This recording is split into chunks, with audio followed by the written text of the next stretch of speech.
about a hot issue, right? Women in the mosques. What exactly is the issue here? I just don't get it. I mean, women, they need to pray.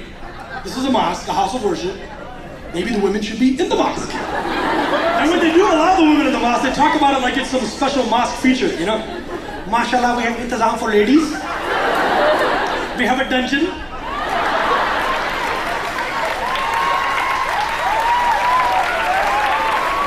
It is a very nice dungeon. And mashallah, we have an excellent sound system, but it's not working. And we have a wonderful cooling system during the hot summer months. We have 2 fans. When it is 116 degrees outside, it's only 99 downstairs.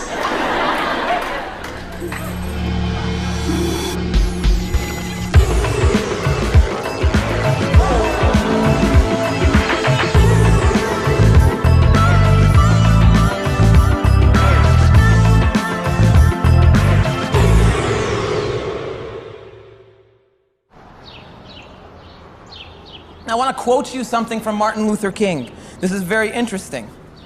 And he said that in order for people to condemn injustice, they have to follow 4 stages. Ascertain and point out that there is injustice going on.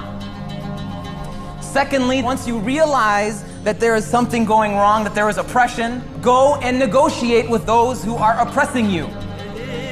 What is the 3rd stage? Muslims always seem to be talking about the injustices done to them by the outside world.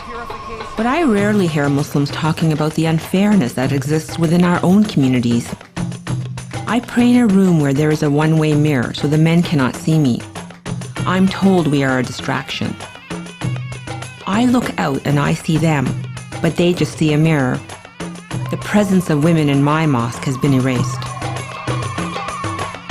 You know, when we hear khutbahs about how wonderful Islam is, all the rights it's given women, but when it comes to practicing it, we don't see it. At least I don't. It's a lot of talk. It's really wonderful talk, but it's all theory. It wasn't theory when I was growing up. As a child, I loved going to the mosque. I was never treated differently just because I was a girl. The mosque I went to in Toronto was an old converted church. I remember spending all my holidays organizing Islamic activities. Being a Muslim was fun. I married Sami, a Muslim who, like me, enjoyed working in the community. We were married in a mosque because that's where we both felt at home. We settled in Regina, Saskatchewan. We had Mesa, Inaya, Rashad, and Zayn, 4 prairie hardy children. We take them to the mosque where they're not only learning about Islam, but also the changing attitude towards women.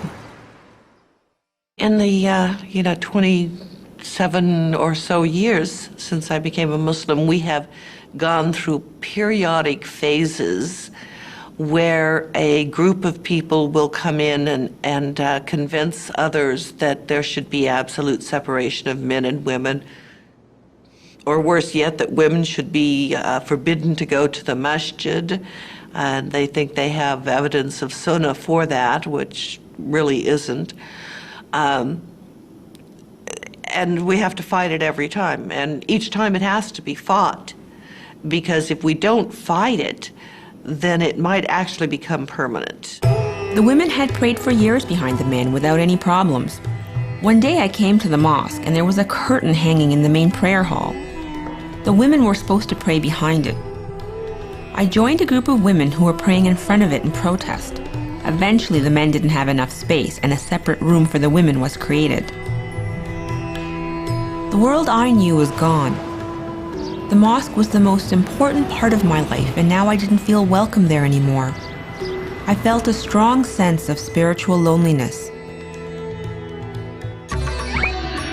I've begun fantasizing about starting my own mosque. Is it even possible to change things back to the way they were before? Why did my community change so radically over a few years? I decided to travel across the country to get some answers. My first stop was to visit my brother Dutch in Toronto. In our mosque in Regina for 15 years, everything was fine. The women prayed behind the men. And then, as as things started to become more conservative, we had Imam from India come, and I did a speech on 9/11 in front of, at a university, and he gave a khutbah saying Muslim women cannot speak to men unless they're behind a curtain. It's 100% haram, a speech, right? So he's telling the entire congregation this. I feel like this isn't as clear-cut as other issues are, that being a man has a lot to do with how you feel about this issue and how you interpret things. I suggest you be very, very careful. Why? Why are you worried about this? Because you're going to make a lot of enemies. Why? You know how it is. Why would it upset Muslims for me to show that Muslims are not really acting like proper Muslims? Because any negative media we get, you know how much of a problem it is, especially if it comes from a Muslim. That's even worse. No, but I think it's better because a Muslim would actually show that this is not Islamic, whereas a non-Muslim doing it would say, look how Muslim men oppress Muslim women. Yeah, but the way they look at it is, well, non-Muslim people will be seeing this too. You're giving us a bad name, not that we already don't have one.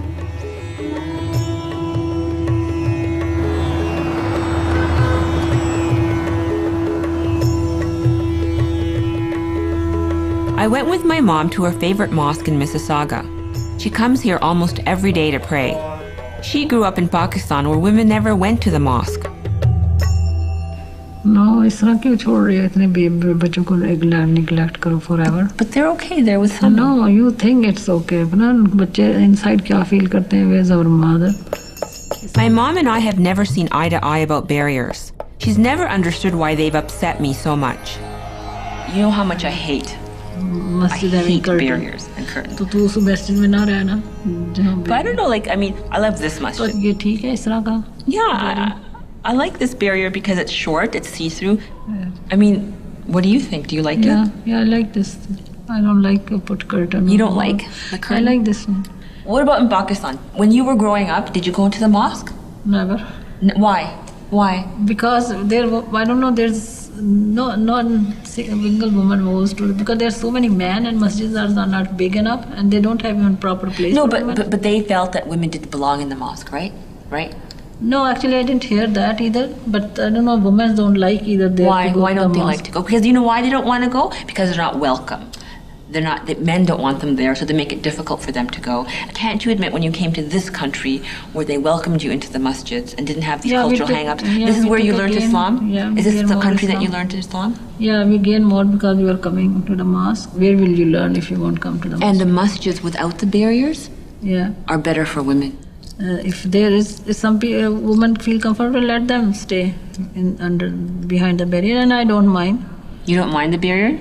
No. If it happens that people who may putting the barrier, I don't want to fight with them. But you would rather go to a mosque without a barrier? Yeah. See, you admit it. Yeah. You admit it. There are over 1,000 mosques in North America. Approximately 140 are in Canada.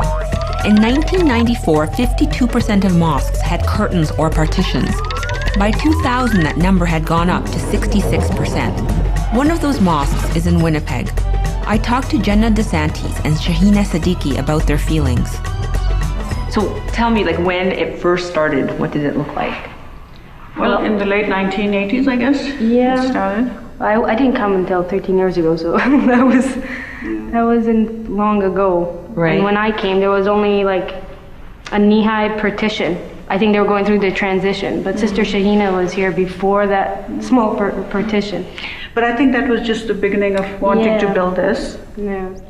The first reaction was someone went through an awful lot of trouble in this mosque, incredible amount of trouble to make sure that they couldn't see women.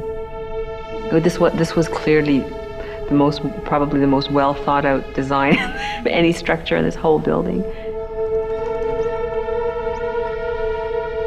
Didn't they at one time try to even nail this? They did. Last year sometime, they nailed it shut from the top and the sides so that the children or the women couldn't open it up. Because it's up to us to open it up from that side. We came in one day and we noticed we couldn't open any of them. So we made such a fuss that they opened some up, but if you go around, there's still one little piece of wood as evidence that that's what they did, so we're not lying. Right. And if you look through here, look what we see.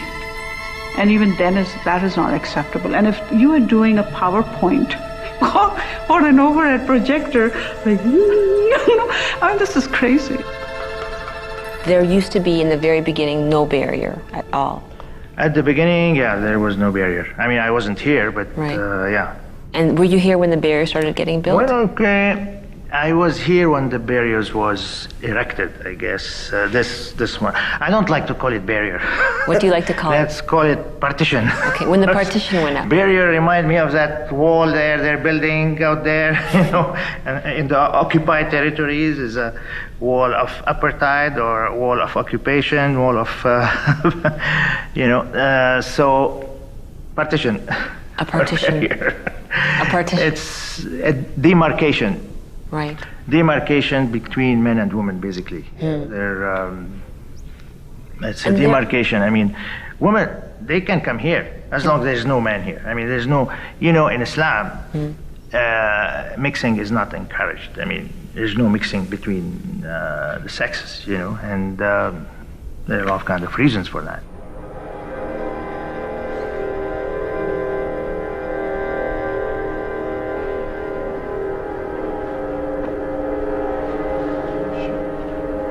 I am very comfortable praying behind the barrier. As we know in Islam, it's I think it's closer to piety. Like there are so many other things where we can just, you know, we talk with men, we work with men, everything. But when it comes to pray, you need more concentration. It's much better when I pray with the whole concentration, not knowing that anybody is looking at me or I can be looked upon. I feel more comfortable. I have the same feeling. We have this curtain thing for a long time. We never have this problem to have it or not. And I'm surprised why it's a problem now. To me, it's really culture and sexism. And chauvinism. And yes, there are some who try so hard to show from the Quran that this is valid, but it's not, because if it was, it would have always been, and especially in the time of the Prophet, and it wasn't. You know, they are growing up thinking and believing that this is what Islam is all about, this is how we should behave in the mosque. I've never found any other religion which gave women such a elevated, you know, social status, and I'm like, wow, this is what I want to be. Forget about women's lib. It's better. But unfortunately, I didn't know 13 years ago that every community had issues like this. Oh, yeah.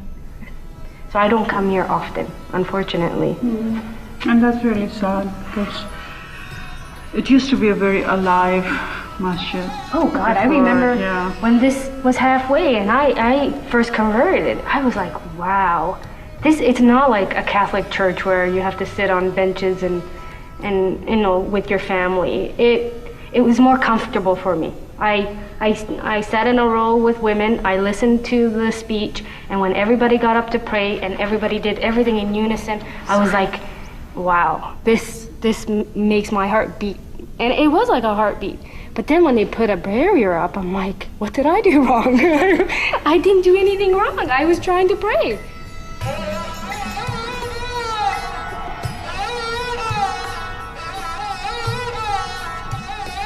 Islam is religion of moderation, it's a middle ground, you know, so we adopt the middle ground solution. This is, I would consider it a middle ground, you know, because the design. How do you consider it middle ground if during the time of the Prophet there were no barriers? And that was the best time, well, you know, the best it's solution. the best time, the best people, you know. But they had problems. The men used to look at the women, though. We can't compare to them now. But why can't we? Was this society free of problems that ordinary people faced? For centuries, Islam dominated the world in their achievements. They were the greatest military power on earth. The greatest scientists and philosophers came from this civilization. Whoa, wait a minute. The glories of the Muslim world have long since passed, and the one legacy that has remained stubbornly in place is the seclusion of women. For me and many other women, the true golden age of Islam was the time of the Prophet. Where did this come from? Like, why did we go from this egalitarian society and rapidly degenerate?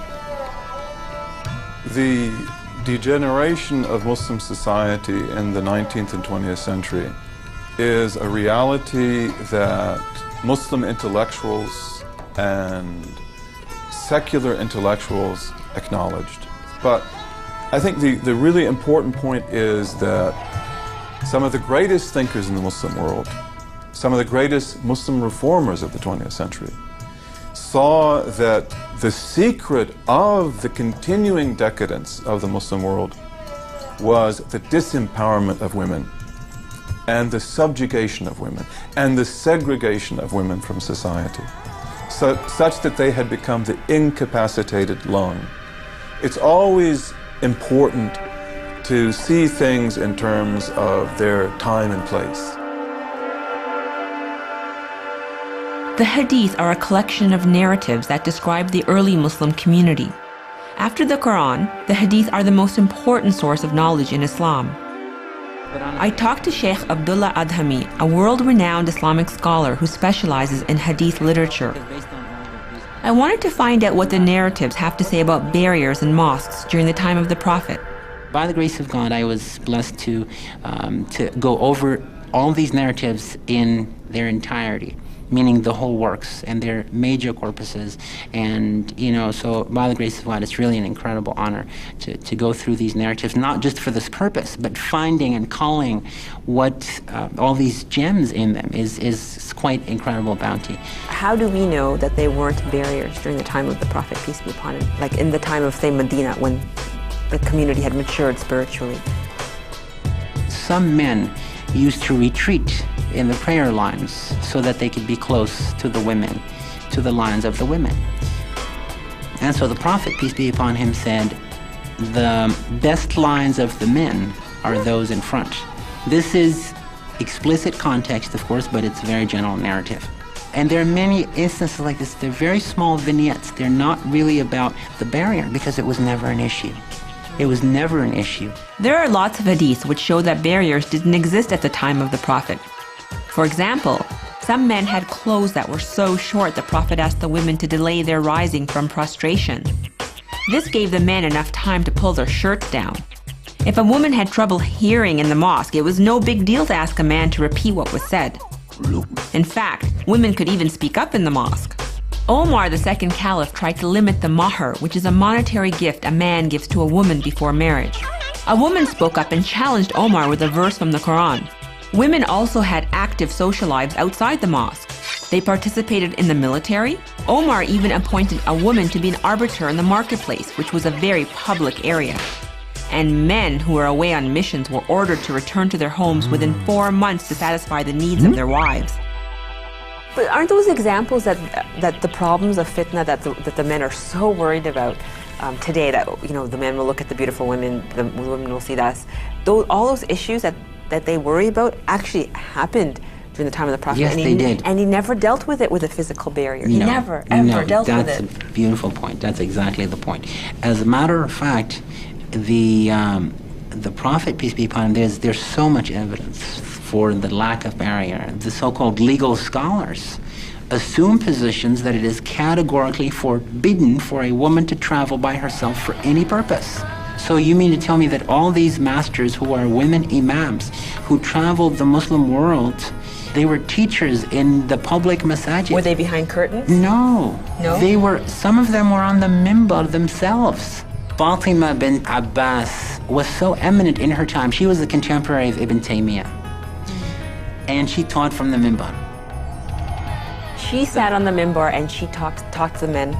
She taught men and women. And did she? No. And her face was uncovered. Yeah. And was she an old woman? Some men say to me, "Oh well, she's probably so old it didn't." No, she was very young actually. The women of Medinan society actually were more revolutionary than their granddaughters in the modern Muslim world. 91% of Muslims living in Canada were born and raised in Muslim countries. Only 10% actually grew up here. I'm a minority in my own community. This means that mosques cater to many Muslims who are used to barriers. So where does this leave women of my generation?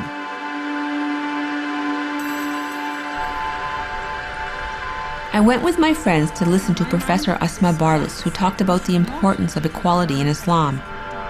There is not a single verse that suggests that men's gender roles are a function of their biology or that biological differences between men and women make them unequal. Now, it is true that the Quran treats women and men differently with respect to certain issues, but that doesn't mean that it establishes them as being unequal.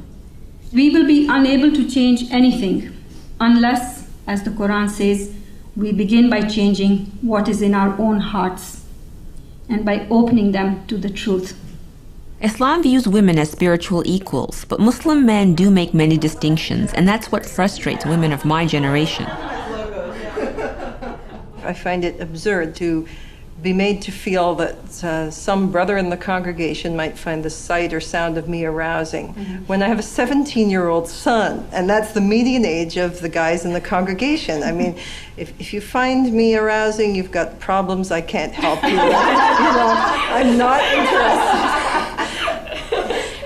But I remember in the MSA, it's during Jummah when I was an undergraduate, there was an issue about even what was being announced in the Friday Jummah. They used to announce sisters swimming, happening in a building. And some of the men objected because it created images in their minds. Now, why they're coming to prayer and their mind is in the gutter is another story. But, even the very mention of something relating to women being publicly announced was considered to be an interruption for these men or distracting. And, I think that we have for too long allowed these kinds of excuses to silence us and to subjugate us. I think there's this unsurmountable fear of, when the women start speaking, the doors of the mosques will be collapsing. And we need to appease that. We need to address that. We're reclaiming our space. In this culture, whatever segregation might mean in some other culture, here it means inferiority. And here it is a system of gendered apartheid. Yeah, I mean, there is such a pressure not to air the dirty laundry. But the fact that some people are coming out and airing it, to me, I think is a very hopeful sign. Wow. If you're really doing prayer, all right, if you're really in communion with Allah subhanahu wa ta'ala, somebody should be able to walk by in a bikini and it's not going to faze you. It's childish.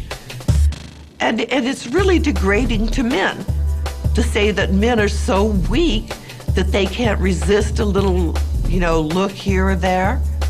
I mean, it's very degrading. And men who say that about each other, that's horrible. How can a man think so little of his fellow man? Apparently I was wrong. Apparently there's not 15,000 people here today. I'm sorry. Apparently it's something more like 20, 25,000 people.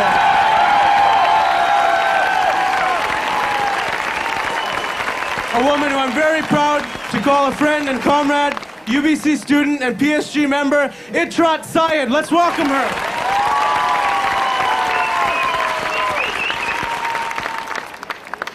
We are here to say that we refuse to believe the lies they tell us. We refuse to be lulled into silence and complicity by the fairy tales they construct, where the world is divided between the uncivilized demon hordes of the East and the noble civilized armies of the West. We are here to say that we refuse to believe in a world divided by fear and hate. Itrat Syed has always had a voice in the non-Muslim world, but she finds it more difficult to be heard in her own community. My activism within the Muslim community is not all that I do in the world, right? I also have been working in the anti-violence movement for like 7 or 8 years. I also, am a feminist in the world and deal with feminist issues outside of the Muslim community. And I could talk any feminist, I could talk a circle around any feminist. So the idea that is this from rolling? حي للصلاة حي للصلاة حي للفلاح حي للفلاح قد قامت الصلاة قد قامت الصلاة الله أكبر الله أكبر لا إله إلا الله. If you're sitting in a separate prayer hall and you're looking over to where the actual congregation is, it is a sense that you're not part of that congregation. You can't participate. You can send a note on a piece of paper to be read downstairs to ask a question. But that's not the same thing as being able to stand up and being able to speak and be heard. And that's like a big part of why it feels so, why it doesn't sit well with so many women that I know, that it feels so uncomfortable and so, and that we feel so excluded. And as a result, a lot of women of my generation, I think, have left the organized community. It's not something that I can completely divorce myself from, but it's something that I have to struggle with. What is the meaning given to this? Why is this deemed to be necessary? What does this say about how we understand women and how we understand women's bodies? And I think that implicit in this need that people feel for segregation is an understanding that women's bodies are in and of themselves inherently offensive. In the original Surrey Mosque, women weren't allowed in at all. After the mosque burned down, the community put pressure on the mosque leadership to allow women in the new building. Sharif Senbul is the architect hired to design the new mosque. The leadership wanted separate prayer areas for the men and women. I went upstairs with Sharif to see the women's gallery. So this is actually, this is going to be solid? This is it. Solid? This is it. But then how will women be able to follow the prayer? They can't see down. No, there's no visual connection down. Then how do you pray? Just through, it's all mic'd in. The visual connection is definitely something that they did not want in this mosque. Oh, I see. Specifically. So would you say your hands were definitely tied when it came to giving women visual access to the... Oh yeah, I wouldn't have had this as solid at all. Ruqayya, who lives in Surrey, remembers when women weren't allowed in the mosque. She's anxious to see where she'll be praying in the new building. And this is going to be, just as you see here, solid drywall, and then there's glazing. The glass, it'll be solid from up to here, then glass from here. Clear glass up to the ceiling. So what we can't do is see the khutbahs happening unless there's screens up. You'll have to be a TV monitor because you can't see down at all. Okay. This is just basically saying, shut up, we've given your space. Like, to me, this is what it says. But don't say that I'm not grateful. I'm very grateful. At least there's accommodations here made for women, which they had the right to have. But I don't think the room was sufficient. And I don't think it was looked upon from a women's perspective. And men may think that they know what women need, but they don't. But the mosque that was here before didn't even let women in. Well, originally they did, and then they weren't allowed. Women just backed down just because women are just naturally don't like conflict, especially with men, because men always seem to overthrow their power, I guess. I don't know. I don't understand it. I don't understand why men think that they can't be strong enough, that they can't look up. And I don't have a problem with women above the men or women like behind the men standing. I have got no problem with that. That's not my quarrel at all. It's just be a part of a community, which was our God-given right to be, right? But I just feel so isolated like this.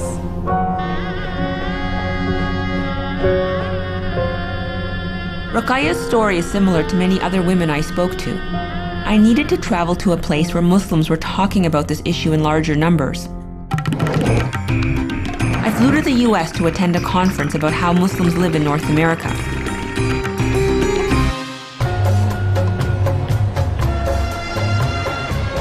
Every year, the Islamic Society of North America has a conference which brings together Muslims from all over the continent.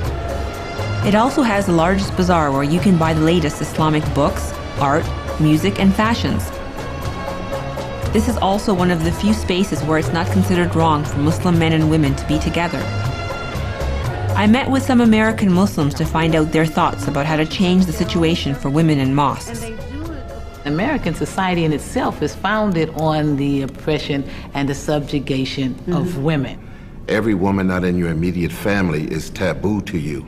You know, the reference that comes in is that, astaghfirullah, there's a sexual thing going on. And I think a lot of us Muslim men are hung up on what do I do with a woman who is not my wife, not my daughter, not my sister, not my mother, not my aunt. It's not just that what do I do with this sister for sexual, what do I do with this sister who is educated, you know, and I am unskilled and she is in authority over me in this other setting, but when we come to the masjid, you know, then now I can exert. Yeah, but I'm not willing to give up my sanctuary. But see, that's the thing. If you're the only one saying that, I mean, that's you're just going to be the only one standing there saying that. No, but then we got a whole community of unmosqued Muslims. They don't go to the masjid anymore. You know, you have to go dig up under rocks or have somebody special to get them to come out because they're not coming. It's not worth the aggravation. Every day we carry Islam on our sleeves every day, you know, and we are the representation of Islam in this place here in America. And it's important that we are given the respect and the opportunity to be involved in what goes on in our masjid, our quote-unquote masjid. People who want things to be a certain way have to stay in the trenches and make it uncomfortable for the people who want to be otherwise.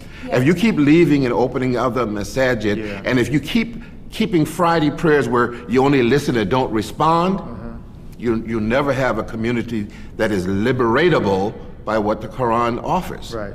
Nowhere in the world, nowhere in the history, it shows that you can have something without a struggle. So I think every woman who has the courage of her conviction has to get up and say, no. You can ignore me as long as you want, but here I am to stay. People who want things to be a certain way have to stay in the trenches. Do you think it'll take Muslim women taking this complaint to, say, the Human Rights Court in order to make changes?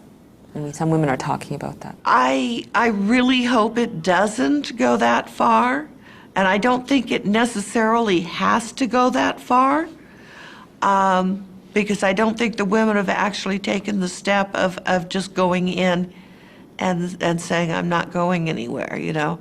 We back in the 60s, they were called sit-ins, but the pray-in frequently leads to more dialogue. But just quietly take your place behind the men and quietly bring your children and have them pray in front of you. And really, sometimes it just takes sitting down and talking with people in a calm and right way. But we're supposed to try first to change it with our tongue and then to change it by action.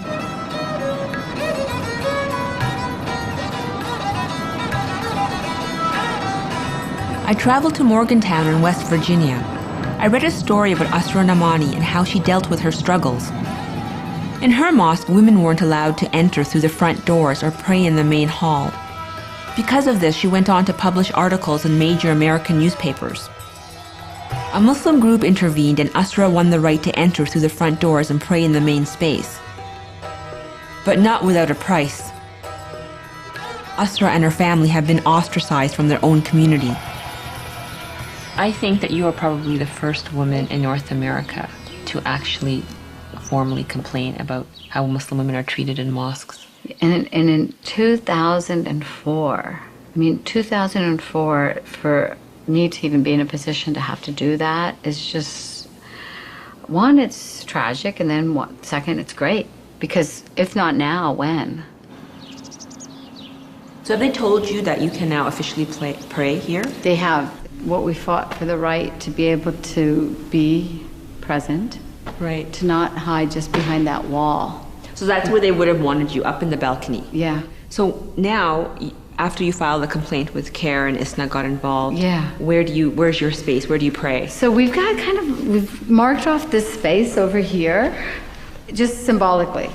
The men all gather for the khutbah around us, sort of, and then we have this space, and it's great. I mean, to me, it's good coexistence. You know, my mother never went to the mosque. It was always my dad's place, and it was a door through which she never stepped. And she's been going with me every Friday, and she goes with me when we go pray other times. She stands shoulder to shoulder with me, and it's not just that, like, she's my mother then and I'm her daughter. We're two women basically in this effort to try to really seize ourselves within our community, be ourselves, and capture all of that. She has been the one standing beside me the most. Well, I'm not really very satisfied when I go there. I don't feel like I am in a very peaceful place. I do pray there, and and I don't get any kind of welcome there. No greetings, even from friends that we have known since the last 25 years. They don't even acknowledge us in the mosque. So it just makes me sad, where my own Muslim brothers don't even acknowledge me. What am I doing wrong there? I question myself. Am I a sinner in that place? You really like to get into people's faces and make change by really being radical. And you feel that that's too much, and that might cause a backlash. Exactly. That's what I think. Do you think that is it respectful for them to like not let us speak, like when we wanted to speak from the balcony? Like, or I feel like that's like a violation of my fundamental Islamic right to participation. Like they got me up in a balcony. They won't let a woman even do her shahada into a microphone because they've decided that the voice of a woman. I mean, what we're doing here, like even sitting here and speaking, was illegal, according to their estimation 6 months ago. I think like people like you who has power, like can bring changes. Like, you know, maybe ordinary people like me won't be able to bring the changes that much, but like you can. But like if you have that patience, like, you know, accepting their values, like men and women has to respect each other to come to an agreement. Like, okay, women's space in mosque is very important, but if you just like try to say like, you know, this is my way and this is your way, and like, you know, this is what I'm gonna do, like here it is, like follow me or don't follow me, like then it's like no, I don't think change is gonna last that longer. But I hear what you're saying, but that's like assuming that they actually want to change and that they will actually do anything about it. I mean, why is it that it's like 2004 and we've had our mosque here, you know, since I was 10, right? Now I'm 38, so let's do the math, 28 years, right?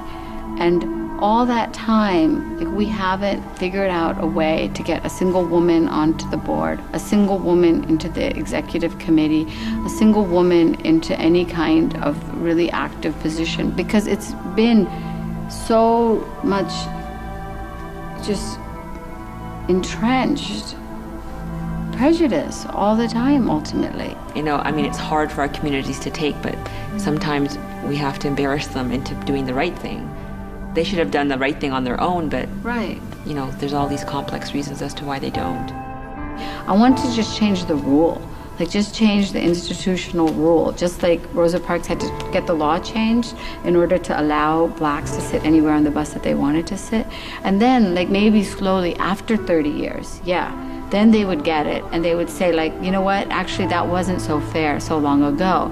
But I can't wait that long. Like, I don't feel like the world can wait that long for Islam and our communities to change so slowly. After spending time with Asra, I realized it's going to be difficult for women like us to get the changes we want.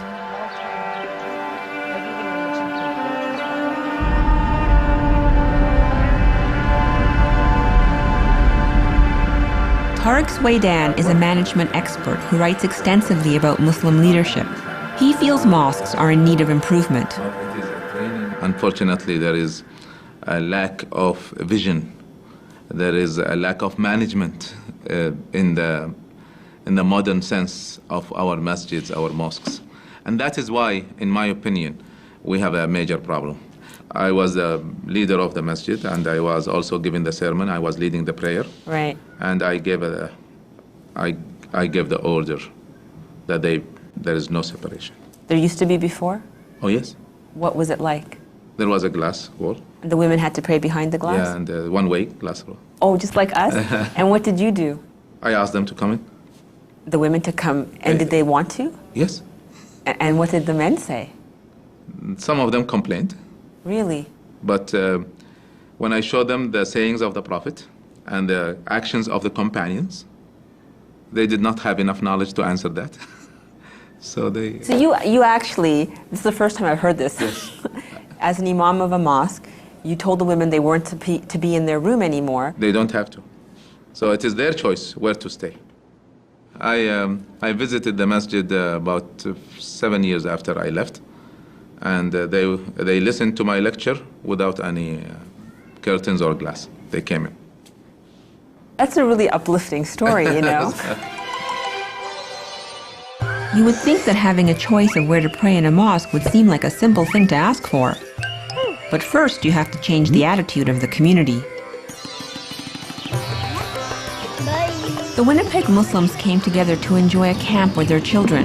I asked Imam Hosni and my friends Nadra and Amal, former members of the Winnipeg community, to be part of a panel. I was nervous standing there trying to convince the men to take the women's frustrations about the barrier more seriously.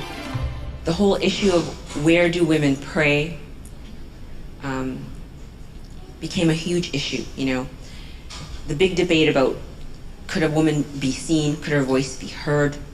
And now that I'm talking to Muslim women across the country, they are telling me that it's very difficult for a Muslim woman to have her voice heard in the community. In your personal opinion, what are the negative effects of, say, a barrier in a mosque? Okay, here we go. I don't live here anymore. That's why you were chosen. I think the barrier, if the women are not going to feel welcome there, the children are going to feel unwelcome, and then your community will not thrive. And it's a very serious issue. I mean, it is a metaphor, and it might reflect on the activities of the community. So I'm not sure how active the community is right now, but if the women feel they're unwelcome there, then that's a serious issue. I think these issues are not serious issues for us Muslims. In an environment that is non-Islamic, these are the issues that non-Muslims are debating in such a way to divert us from practicing our way of life. What I found out lately in the mosque, we are changing so many things, and women always have to push forward to be beside the man and compete with the man.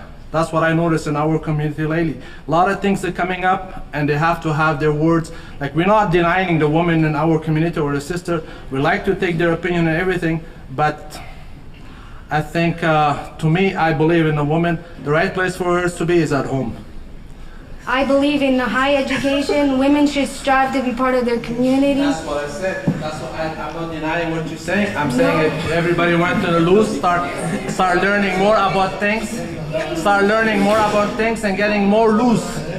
That's what I'm saying. I just believe that women could raise children, women can create a country, women should be heard. If women are at home and not heard, then how is the world going to survive? God did not create only man all by himself. He created a woman for a reason. Look after her kids, her husband, her family. That's what my own belief, and that's my strongly belief. I don't think the major issue is the partition itself, because partition is not one of the pillars of Islam, or it will not affect the validity of the prayer. People might have different opinion, but the most important issue here that we should have a role model, and we have to make decision who's supposed to be our role model. Now, if we choose, for example, that the wives of the Prophet ﷺ supposed to be our role models, it is clearly stated in the Holy Quran that Allah subhanahu wa ta'ala not only recommended them, but Allah subhanahu wa ta'ala commands them to stay at home. So, unfortunately, in many places in the Muslim world, tradition has taken over.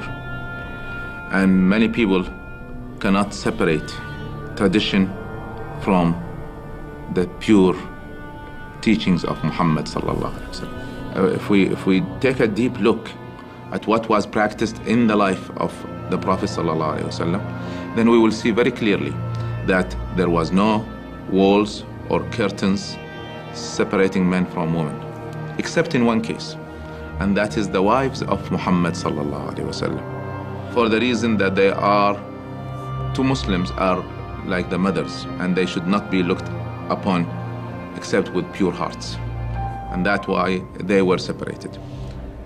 Unfortunately, many of the scholars and later on many of the masses have taken what is for the wives of the Prophet, our mothers, and applied it to all Muslim women.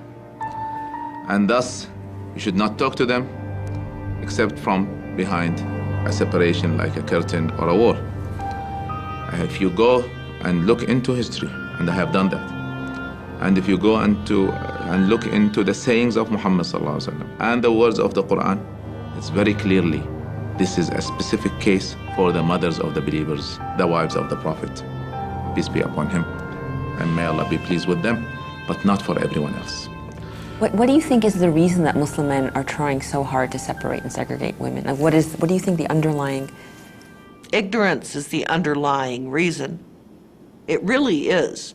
It's a cultural practice. It's what they've heard from Sheikh so-and-so and Sheikh such and such, you know, or heard from their mothers or heard from their fathers or whatever all the time they're growing up. It's cultural practices in some countries, and they just bring that here, okay? It's ignorance because if they take the time to study the Quran, if they take the time to actually study the hadiths themselves, they're going to find out that that is not the right way. And just because it's done in a so-called Muslim country does not make it Islam or Islamic. You're really talking here about a dysfunctional culture, which is the dysfunctional Muslim culture that comes over from India or from Pakistan or from the Arab world, which is not a wholesome, sound Islamic culture. All cultures and organized religions of the world have had to deal with dysfunction. And the challenge for Muslims is that certain patriarchal beliefs have become incorporated in the religious writings themselves. We have created a culture that has ingrained ignorance as the status of a woman. Are we now giving legal rulings that respond to the reality that we created and saying this is the legal position of Islam? I've always been amazed at the number of books written by men about women. It's like they're editing Islamic sources to justify their control over women. And these beliefs which promote the seclusion of women continue to be promoted in Muslim cultures all over the world. I think we need to be honest about the question of separation.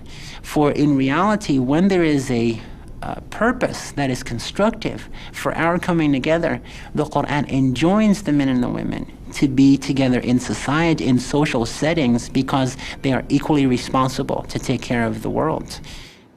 For those who put curtains or walls or whatever, they have good intentions, I believe. They want to make sure that there are no desires, it's done in a pure heart, no wrongdoing is done in a place of worship. And to them, I admire their intentions, but their actions are wrong. It's a matter of knowledge. See, many people think it is not allowed. Right. So when you teach them, then they would understand. Okay, thank you very much. Sure, my pleasure.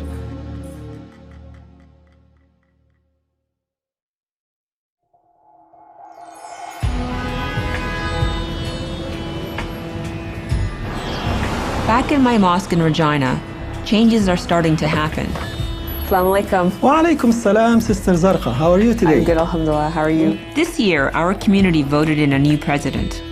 He feels very strongly about changing the situation in the mosque. So how do you feel that we can solve the problems in our community? Like, how do we go about getting reform?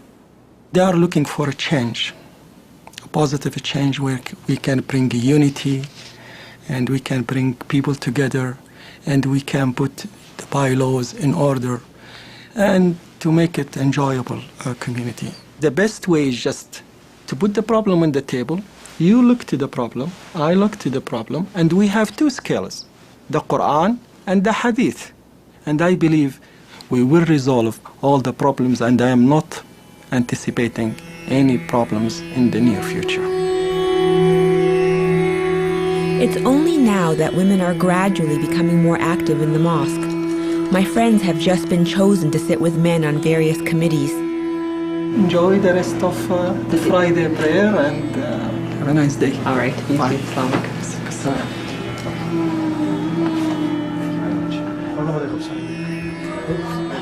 Even though I'm hopeful, I worry that the changes taking place are fragile because they're dependent on one man. It's possible a new election would bring in a president with a totally different vision of the place of women in the mosque. I've never joined the men for Friday prayer since they put up the one-way mirror. I'm nervous, so I wait until the prayer starts before going in. I love being Muslim, but I need to take breaks from going to the mosque. It wears me down.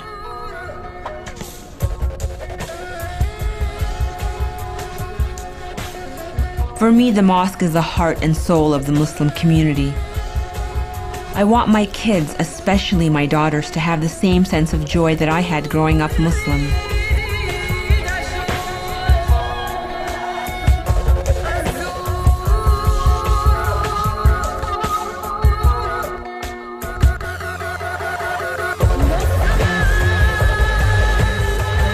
I think that the only way we're going to get change is to empower the women and give them knowledge. I suggest you be very, very careful. I didn't know 13 years ago that every community had issues like this. There's so much evidence for the lack of barrier. I don't like to call it barrier. There is such a pressure not to air the dirty laundry. To me, I believe in the woman. The right place for her to be is at home.